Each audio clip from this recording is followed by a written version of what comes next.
عمل کرنا چھوڑ دیں تو ہم دنیا کی سب سے بہترین قوم ہیں اور بنے گی بھی، ویسے بھی ہیں، لیکن اگر ہم عمل کریں تو واضح طور پر نظر نہیں آئیں گے۔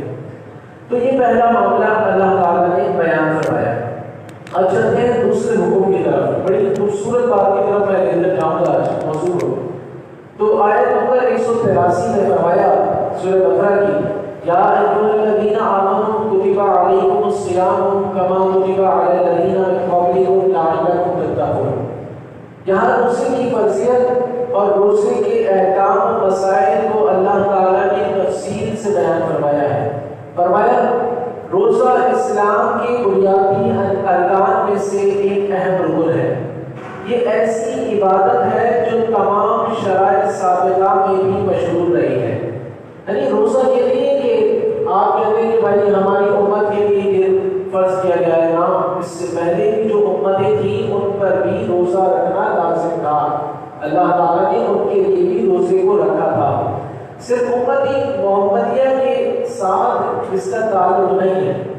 کیوں؟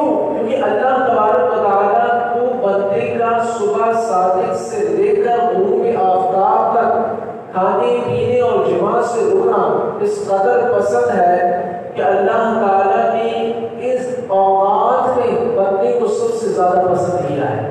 اسی لیے تو فرمایا روزے دار کی جزا جو ہے وہ محفوظ ہو۔ اللہ تعالیٰ نے یہ جو معاملہ بندے کے اوپر نازل کیا ہے روزے کا، یہ اس لیے ہے کیونکہ روزہ رکھنے کے بعد بندہ اللہ تعالیٰ کے قرب کو آسانی سے حاصل کر سکتا ہے۔ اس لیے ہر امت پر اللہ تعالیٰ نے روزے کو لازم کیا، اور جو میں نے آیت آپ کے سامنے پڑھی ہے اس میں بھی اللہ تعالیٰ نے یہی فرمایا کہ میں نے تم پر روزے اس لیے فرض کیے ہیں تاکہ تم تقوی دار بن جاؤ۔ تو پتہ یہ چلا روزہ رکھنے سے انسان باتقوا ہو جاتا ہے، لیکن آج اگر ہم اپنی زندگی کو دیکھیں تو روزہ رکھ کر سب سے زیادہ برائیاں کرنے والے ہم ہوتے ہیں۔ غصہ بھی آتا ہے، گالیاں بھی دے دیتے ہیں، برائیاں بھی کرتے ہیں، لڑتے بھی ہیں، لیکن قرآن مجید اس کے برعکس بتا رہا ہے کہ ہم نے پچھلی امتوں کو بھی روزے رکھوائے اور تمہیں بھی روزے اس لیے رکھوا رہے ہیں تاکہ تم ہمارے قرب کو جلدی پہنچ جاؤ، تمہیں ہماری محبت جلدی مل جائے۔ تو پتہ ہی کیا چلا کہ ہم روزوں کو کے تقاضوں کو مکمل نہیں کرتے۔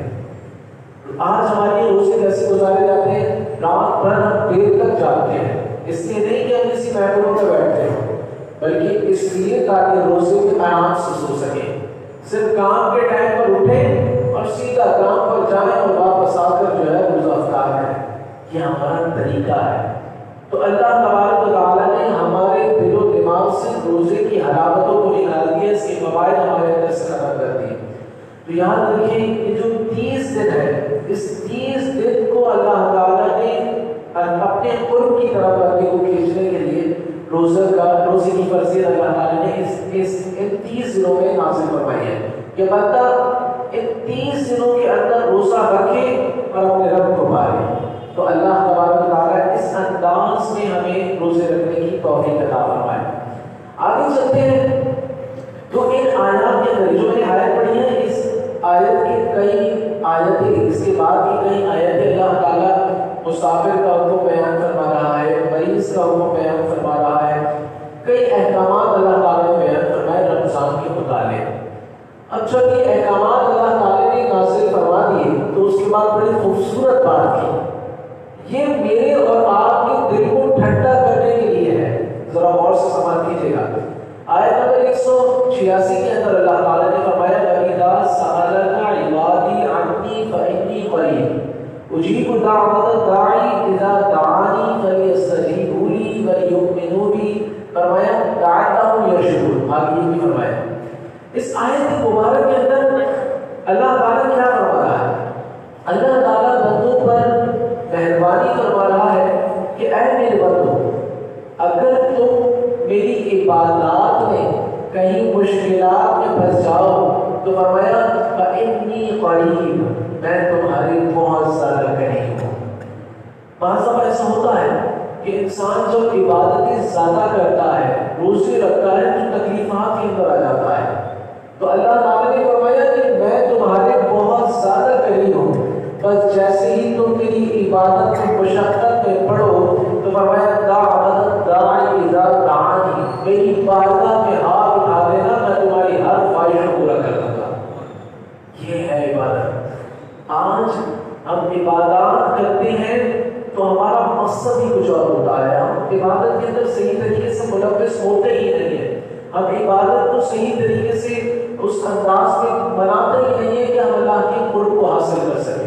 لیکن اللہ تعالیٰ نے ہمارے رمضان کے تھوڑے سے احکامات نازل فرمانے کے بعد فرمایا کہ تم جب کسی مشقت کے اندر آ جاؤ تو میری بارگاہ میں ہاتھ اٹھا دینا، میں تمہارے بہت قریب ہوں، تم ہاتھ اٹھاؤ گے میں تمہاری خواہش پوری کر دوں گا، میں تمہارے مسئلے کو دور کر دوں گا۔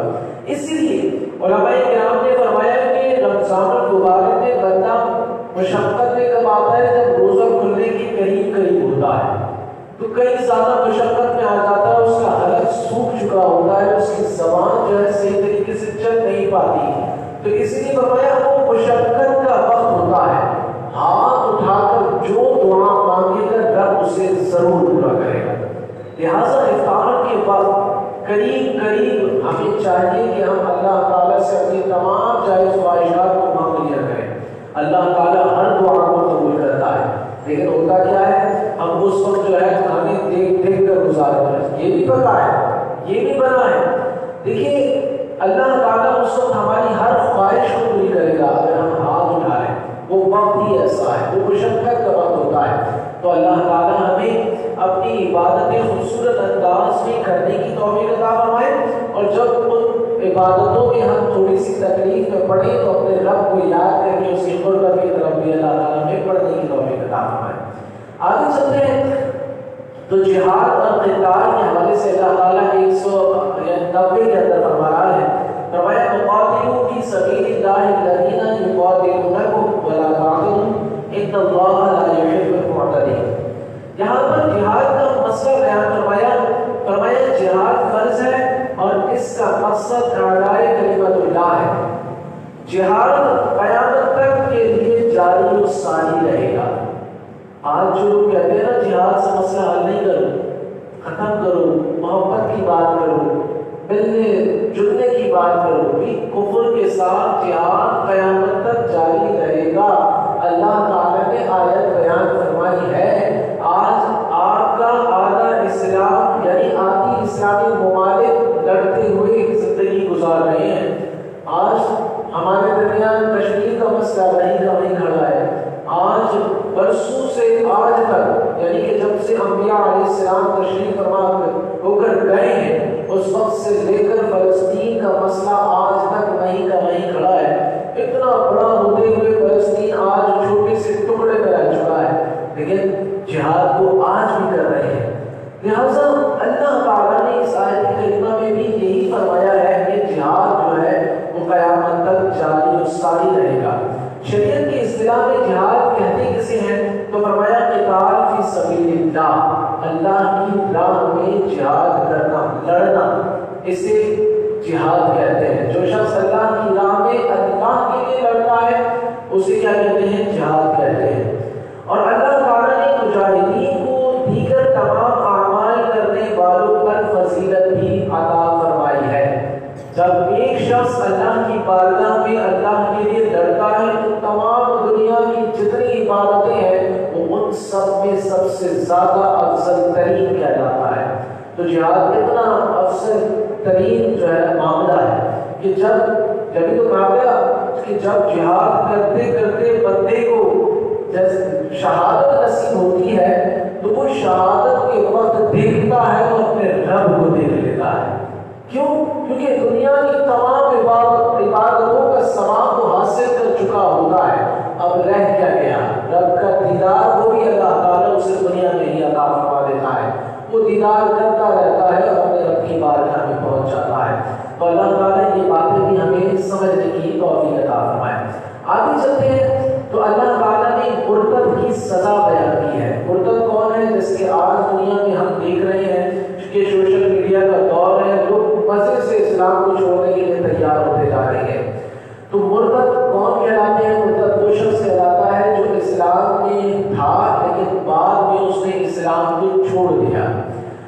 تو یہاں یہاں پر 217 نمبر آیت میں اللہ تعالیٰ مرتد کی سزا بیان کر رہا ہے. فرمایا وَمَن يَرْتَدِدْ مِنكُمْ عَن دِينِهِ فَيَمُتْ وَهُوَ كَافِرٌ فَأُولَٰئِكَ حَبِطَتْ أَعْمَالُهُمْ فِي الدُّنْيَا وَالْآخِرَةِ وَأُولَٰئِكَ أَصْحَابُ النَّارِ هُمْ فِيهَا خَالِدُونَ. مرتدین کی سزا کو بیان فرمایا کہ جو شخص مومن ہے اور پھر وہ ایمان کو چھوڑ کر مرتد ہو جاتا ہے، اگر وہ سمجھانے کے باوجود باز نہ آئے تو اس کے سارے اعمال ضائع ہو جاتے ہیں اور اس کے لیے اس کا قتل کرنا بھی لازمی ہو جاتا ہے اور اس کے لیے آخرت میں بھی صرف جہنم ہی ہے. لیکن یہ جو بات کہی گئی کہ اس کو قتل کرنا ضروری ہو جاتا ہے، یہ نہیں کہ میں اور آپ کھڑے ہو اور کہیں فلانا تو مرتد ہو چکا ہے تجھے مارنا ہمارے اوپر لازم ہو گیا، ایسا نہیں ہے. اس کو جس طریقے سے یہ اسلامی سزائیں ہیں اس کو دینے والا بھی اسلامی حکمران ہی ہوگا. اس کے علاوہ کسی کے لیے اجازت نہیں ہے کہ وہ ہاتھ اٹھائے اور سامنے والے کو قتل کر دے. تو یہاں یہ سمجھانا مقصود ہے کہ انسان جب اسلام کو چھوڑ دیتا ہے تو اس کو کتنا زیادہ اکارت سے اسلام نے دیکھا ہے کہ اب اس کا جینا ہی بیکار ہے، اب اس کے لیے صرف مرنا ہی مرنا ہے. دنیا بھی اس کی تباہ ہے اور آخرت بھی اس کی تباہ ہے. تو ایسے معاملات سے ضرور بچیں، ایسی برائیوں سے ضرور بچیں کہ جو اسلام کو کھینچ لیتی ہیں اور انسان تہریہ بن جاتا ہے. جب انسان تہریہ بن جاتا ہے تو اتنے ہی اشعار کے معاملات کو برا سمجھ رہا ہوتا ہے اور بول رہا ہوتا ہے. جب وہ بولنے لگ جائے تو گیا. جس طریقے سے بولنے سے اسلام کے اندر آتا ہے کلمہ پڑھ کر، اسی طریقے سے جب وہ برائیوں کے اندر ملوث ہوتا ہے اور برا بولنا شروع ہو جاتا ہے اسلام کے، تو اسلام سے نکل بھی جاتا ہے. تو ہمیں چاہیے کہ ایسی چیزوں سے بچیں اور ایسی صحبتوں سے بچیں جو انسان کے اسلام کو کھینچ لیتی ہیں. آگے چلتے ہیں تو 229 آیت کے اندر اللہ تعالیٰ نے ایک اور باکمال مسئلہ بیان فرمایا. جیسے کہ میں نے آپ سے کہا کہ دوسرے پارے سے اللہ تعالیٰ نے کئی احکامات نازل فرمائے ہیں، تو یہاں پر بھی ایک اہم حکم ہے. فرمایا 229 آیت کے اندر کہ الطلاق مرتان فامساک بمعروف او تسریح باحسان. طلاق کے مسئلے کی تفصیلات یہاں سے قرآن نے بیان فرمائی ہے کہ طلاق کے بارے میں یہ بات ذہن نشین کروا لے کہ ایک طلاق اگر آپ نے دی ہے تو وہ ساری زندگی کے لیے ایک طلاق ہو گئے. آپ نے وہ دوبارہ رجوع کیا، محبت قائم ہو گئی، سچا عشق ہو گیا، پھر اس کے بعد 30 سال بعد دوبارہ لڑائی ہوئی، آپ نے طلاق دی تو 2 طلاقیں ہو گئے. یہ ایک ایسی رسی ہے، یہ لفظ جب منہ سے طلاق کا نکلتا ہے تو یہ رسی کا دھاگا کمزور پڑ جاتا ہے. 3 طلاقیں آپ نے ایک ساتھ دی یا زندگی بھر میں 50 سال کے اندر ایک کر کے دی، یا ایک ہی محفل میں 3 دفعہ ایک ہی جملے سے کہہ دیا، طلاق قائم ہو جاتی ہے. تو انسان کو زندگی بھر اپنے اس عظیم رشتے کے تقدس کو پامال نہیں کرنا چاہیے. لفظ طلاق کا استعمال کبھی نہیں کرنا چاہیے. یہ ڈور ہے جو ٹوٹ جاتی ہے. اور آج کل مشہور یہ ہے کہ اور بہت سے ایسے لوگ نئے آ چکے ہیں جو کھلے عام کہتے ہیں بھائی ہم نے طلاق دی تھی لیکن اس کے بعد وہ ختم ہو گئی، ہمیں محبتیں قائم ہو گئی، لہٰذا اب ساری 50 سال سے 50 دفعہ تو طلاق کا لفظ بول چکے ہیں. لیکن بولتے ہیں، وہ کہتے ہیں کہ بھائی جب تک 1 سال نہ دی جائے، جب تک یہ طلاق طلاق طلاق نہ بولا جائے اس وقت طلاق ہوتی نہیں ہے. تو ایسا نہیں ہے جناب، آپ نے زندگی میں 1 دفعہ لفظ طلاق یوز کر لیا تو 1 دفعہ ہو گیا. تو اس سے ہمیشہ کے لیے اللہ تعالیٰ ہمیں محفوظ رکھے. شیطانی معاملات رشتوں سننے کے یہ جو آ جاتے ہیں اللہ تعالیٰ ہمیشہ اس سے بچائے رکھے. آگے چلتے ہیں تو ایک اور حکم 234 آیت ہے. عدت کا مسئلہ اللہ تعالیٰ یہاں بیان فرما رہا ہے. یہ بھی ہمارے یہاں بڑی زیادہ عدت کا معاملہ جو ہے کنفیوژن کا شکار ہے، تو اسے بھی غور سے سمجھ لیجیے گا. فرمایا والذین یتوفون منکم ویذرون ازواجا یتربصن بانفسہن اربعۃ اشہر وعشرا. یہاں سے عدت کا اللہ تعالیٰ نے بیان فرمایا، مسئلہ بیان فرمایا. اگر کسی عورت کو طلاق ہو جائے یا اس کا شوہر فوت ہو جائے تو دونوں صورتوں میں عدت عورت پر لازم ہوتی ہے. طلاق ہو یا اس کا شوہر بچ جائے، اس عورت پر لازم ہوگی، ضروری یاد رکھیں۔ اب کس طریقے سے ہوگی یہ مسئلہ بھی غور سے سنیں۔ مطلقہ عورت یعنی طلاق یافتہ عورت کی عدت اگر وہ حیض والی ہو تو 3 حیض ہے، ایک مدت میں حیض ختم بھی ہو جاتا ہے، یا پھر بیماری کی صورت میں حیض نہیں بھی آتا، اس لیے یہ شرط لگائی ہے کہ اگر عورت حیض والی ہو تو 3 حیض ہے۔ اگر کسی وجہ سے حیض نہ آتا ہو تو عدت 3 ماہ ہوگی، یعنی کس کی عدت بیان ہو رہی ہے؟ طلاق یافتہ عورت کی، یاد رکھیے گا 3 حیض ہے، اور اگر کسی وجہ سے حیض نہ آتا ہو تو عدت 3 ماہ ہے۔ اب آ جائے اگر عورت حاملہ ہے، یعنی طلاق والی عورت حاملہ ہے تو اس کی عدت وضع حمل ہوگی، یعنی جب تک بچہ پیدا نہیں ہو جاتا، دنیا میں نہیں آ جاتا، اس وقت اس کی عدت رہے گی، بچہ پیدا ہو گیا عدت ختم ہو جائے گی۔ یہ طلاق والی کا یہ مسئلہ میں نے آپ کے سامنے رکھ دیا۔ اب آ جاتے ہیں جس کا شوہر فوت ہو جائے، تو فرمایا جس کا شوہر فوت ہو جائے اور عورت حاملہ نہ ہو تو عدت 4 ماہ 10 دن ہے۔ جس کا شوہر فوت ہو جائے اور وہ حاملہ نہ ہو تو اس عورت کی عدت 4 ماہ 10 دن ہے، اور اگر عورت حاملہ ہو تو اس کی بھی عدت وضع حمل ہوگی، یعنی بچے کی پیدائش ہی ہوگی۔ یہاں بچے کی پیدائش ہوئی اور وہاں اس کی عدت ختم ہوئی، تو دونوں کی جو عدت حمل میں ہے وہ ایک جیسی ہے۔ تو اللہ تعالیٰ اس مسئلے کو بھی ہمیں سمجھنے کی توفیق عطا فرمائے۔ اور یاد رکھیں عدت فرض ہے، آج کے زمانے میں عورتیں عدت نہیں کرتی تو انہیں بچنا چاہیے، اس حوالے سے بروز حشر بہت سخت پکڑ ہو جائے گی۔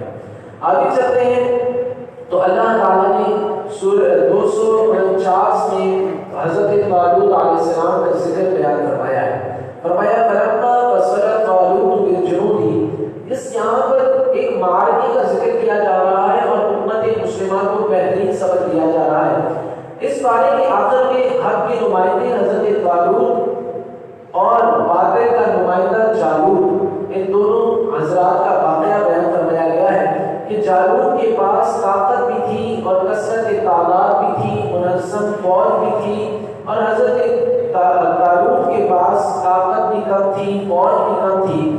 اس کے باوجود اللہ تعالیٰ نے حضرت طالوت علیہ السلام کو فتح عطا فرمائی۔ تو قرآن کریم نے دوسرے پارے کے آخر میں اس واقعے کو بیان فرمایا۔ تو یہاں پر بتانے کا مقصد کیا ہے، اس واقعے کو لانے کا مقصد کیا ہے کہ یہ بتانا یہ مقصود ہے کہ جو اللہ تبارک و تعالیٰ کے تابع دار ہوتے ہیں، اگرچہ وہ ظاہری طور پر جھکے ہوئے نظر آئیں لیکن وہ جھکے ہوئے نہیں ہوتے، اللہ تعالیٰ انہیں فتح عطا فرماتا ہے۔ فتح انہیں کی ہوتی ہے، کامیابی انہیں کی ہوتی ہے جو حق پر ہوتے ہیں۔ یہ اہل اسلام کو سکھایا جا رہا ہے، کیوں؟ کیونکہ 5 چیزیں حکمت سے بھری ہوتی ہیں، ہماری آنکھیں دیکھتی ہیں کہ لوگ اس ساری زندگی یہ بھائی جان یہ معاملات کرتے رہے، اللہ تعالیٰ کرتے رہے لیکن نقصان میں ہے، تو آپ کو نہیں پتا وہ نقصان میں ہے۔ قرآن اسی بات کو سمجھا رہا ہے کہ 5 چیزیں ہماری آنکھیں جو دیکھ رہی ہوتی ہیں ویسا معاملہ نہیں ہوتا۔ اللہ تبارک و تعالیٰ دنیا میں فتح اسی کو عطا فرماتا ہے جو اللہ کی بارگاہ میں جھکا ہوا ہے، جو اللہ کے لیے دن و رات گزار رہا ہے، فتح اسی کی ہے جو اللہ کے لیے لڑ رہا ہے۔ جیسے کہ آج ہمارے سامنے زندہ مثال فلسطین ہے، غزہ کا معاملہ ہے، مسجدیں کی جو ہے انہوں نے جو ہے شہید کر دی، لوگوں کے گھر تباہ و برباد کر دیے، لیکن وہ حق پر ہیں، وہ اہل ایمان ہیں۔ کیوں؟ کیونکہ آپ دیکھیں ان کے بچے کے زبان سے اگر اس وقت نکل رہا ہے تو کلمہ نکل رہا ہے۔ اگر مجھ جیسی اور ہماری جیسی قوم ہوتی تو کتنے لوگ اسلام چھوڑ کر بھاگ چکے ہوتے۔ تو یہ دیکھیے ظاہری طور پر تو نظر آ رہا ہے وہ تباہ ہو رہے ہیں، ہاں، بلکہ اللہ تعالیٰ نے ان کے لیے جنت میں عظیم مقام رکھے اور اللہ تعالیٰ کو جلدی جلدی وہاں جمع کر رہا ہے۔ ان کو آنے والی آفات سے محفوظ رکھنے کے لیے اللہ تبارک و تعالیٰ ان کو اپنے گھر کی طرف بلا رہا ہے۔ تو دیکھنے میں ہمیں نظر کچھ اور آ رہا ہے لیکن ہے کچھ اور، لیکن جہاں پر ان کے لیے کچھ اور ہے وہاں ہمارے لیے امتحان بھی ہے کہ ہم میں سے کتنے لوگ اپنی طاقت کے مطابق ان کو سپورٹ کر رہے ہیں، ان کی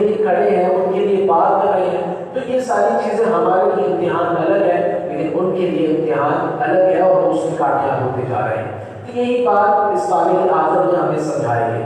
آگے چلتے ہیں تو 259 آیت کے اندر اللہ تبارک و تعالیٰ حضرت عزیر علیہ السلام کا واقعہ بیان کروا رہا ہے. فرمایا او کلذی مر علی قریۃ وہی خاویۃ علی عروشہا. حضرت عزیر علیہ السلام ایک تباہ شدہ بستی سے گزرے. جب گزرے تو ان کے دل میں خیال آیا کہ تو تباہ ہو چکی ہے, ختم ہو چکی ہے, یہاں تو لوگوں کی ہڈیاں بھی بکھری ہوئی ہیں. تو ان کے دل میں یہ خیال آیا کہ اللہ تعالیٰ انہیں دوبارہ کیسے زندہ فرمائے گا.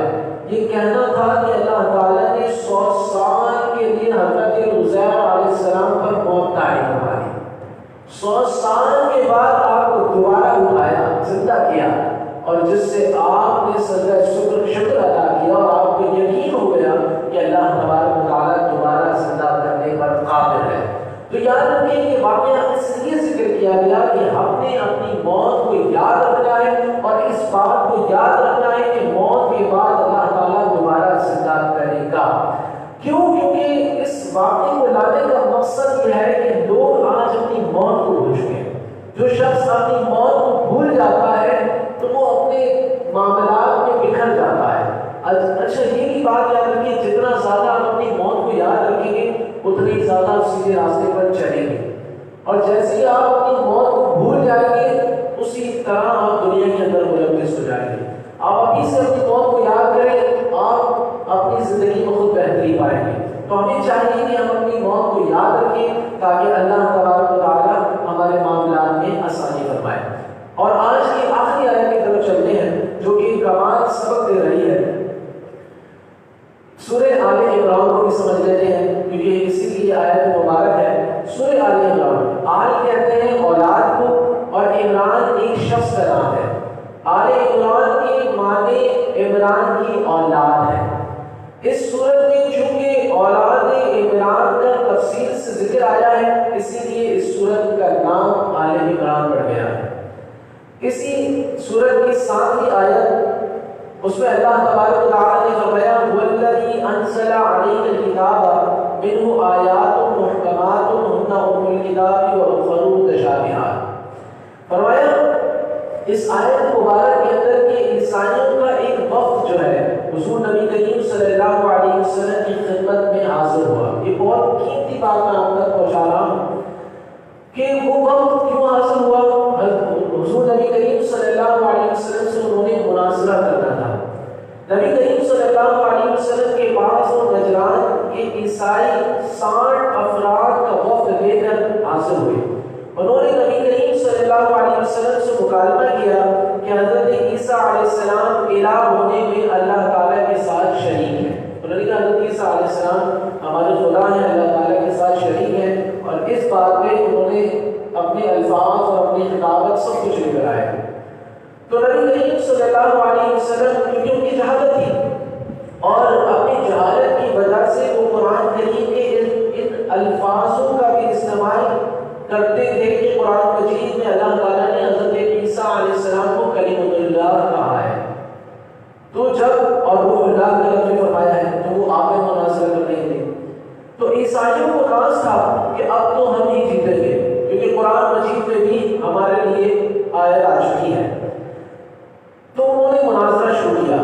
سب سے پہلے ان کی طرف سے ایک شاعر کھڑا ہوا تو حضور نبی کریم صلی اللہ علیہ وسلم نے اپنی طرف سے حضرت حسان بن ثابت رضی اللہ عنہ کو کھڑا کیا.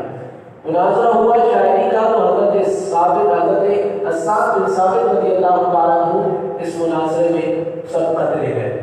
پھر اس کے بعد ان کی طرف سے ایک خطیب کھڑا ہوا تو آقا کریم صلی اللہ علیہ وسلم نے اپنی طرف سے حضرت ثابت بن قیس رضی اللہ تعالیٰ عنہ کو کھڑا کیا.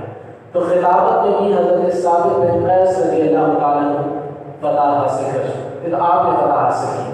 اور پھر اس کے بعد جب دلائل کی باری آئی تو آقا کریم صلی اللہ علیہ وسلم ان کی سامنے آئے اور حضور نبی کریم صلی اللہ علیہ وسلم نے وہ دلائل دیے کہ وہ بھاگ گئے.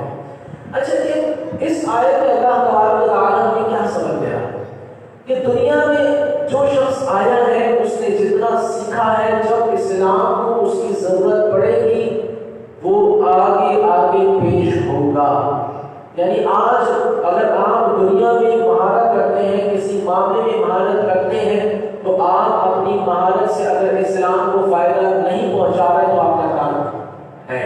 اسی طریقے سے دین میں جس معاملے میں آپ مہارت رکھتے ہیں اور اس مہارت سے اسلام کو فائدہ نہیں پہنچا رہے تو آپ ناکام ہے۔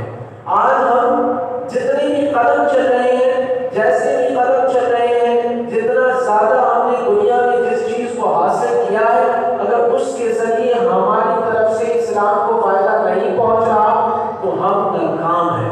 لہٰذا آج جو ہم پستی کا شکار ہیں وہ اسی وجہ سے کہ ہم کہتے ہیں جتنا ہمیں آتا ہے اس سے صرف ہم کھائیں، ہم کمائیں، ہم پڑھیں، ہم آگے جائیں، ہم اسلام کو فائدہ نہیں پہنچا رہے۔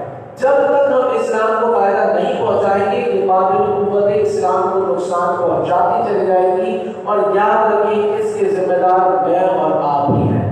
آج جو فلسطین کا معاملہ ہے، آج جو دشمنان اسلام کا معاملہ ہے، آج جو یہود و نصارہ اسلام کو کاٹ رہے ہیں، کھا رہے ہیں، اس کی وجہ کوئی اور نہیں، میں اور آپ ہی ہیں، کیونکہ ہم نے اپنے مقصد کا کام چھوڑا اور آج ہم روٹے حکومت کو ہے۔ یہاں اس آیت کے اندر یہی بات سمجھائی جا رہی ہے، میں نے اور آپ نے اتنا کام کیا، لہٰذا آج ہم سوشل میڈیا میں ورک کرنے والے لوگ ہیں یا ہم اپنے بزنس میں جہاں بھی ورک کرتے ہیں، ہمیں چاہیے آج ان کی پروڈکٹس ہم کھا رہے ہیں، رمضان میں بھی انہیں کے مال اور ان کی سامان چلتے ہیں، لوگ وہی کھاتے ہیں، ہم اپنی طاقت کے مطابق کتنا زیادہ اسلام کو فائدہ پہنچا رہے ہیں؟ اگر نہیں پہنچا رہے تو ان تمام باطل قوتوں کو طاقت دینے کے ذمہ دار ہم بھی ہیں۔ یہی اس آیت مبارکہ میں سمجھایا جا رہا ہے۔ تو اللہ تبارک و تعالی ہمیں اسلام کو فائدہ پہنچانے والا بنائے اور اپنے طریقے کار سے ہمیشہ اہل اسلام کو قوت بخشنے کے لیے اللہ تعالیٰ ہمیں توفیق عطا فرمائے، اور اللہ تعالیٰ سے دعا ہے جو کچھ ہم نے سماعت کیا اس سب پر ہمیں بہترین عمل کرنے کی توفیق نصیب فرمائے۔ الحمدللہ رب العالمین والصلاة والسلام علی سید الانبیاء والمرسلین وعلی آلہ وصحبہ اجمعین۔ اللهم ربنا آتنا في الدنيا حسنة وفي الآخرة حسنة وقنا عذاب النار۔ اللهم أنت السلام ومنك السلام وإليك يرجع السلام، حينا ربنا بالسلام وادخلنا دار السلام، تبارك ربنا وتعالى يا ذا الجلال والإكرام۔ اللهم اغفر وارحم وأنت خير الراحمين، اللهم رب ارحمهما كما ربياني صغيرا، اللهم أعني على ذكرك وشكرك وحسن عبادتك، اللهم أنت حسنت خلقي فحسن خلقي، يا مقلب القلوب ثبت قلبي على دينك، يا مقلب القلوب ثبت قلبي على دينك، يا مقلب القلوب ثبت قلبي على دينك، وصلى الله تعالى على خير خلقه محمد وعلى آله وصحبه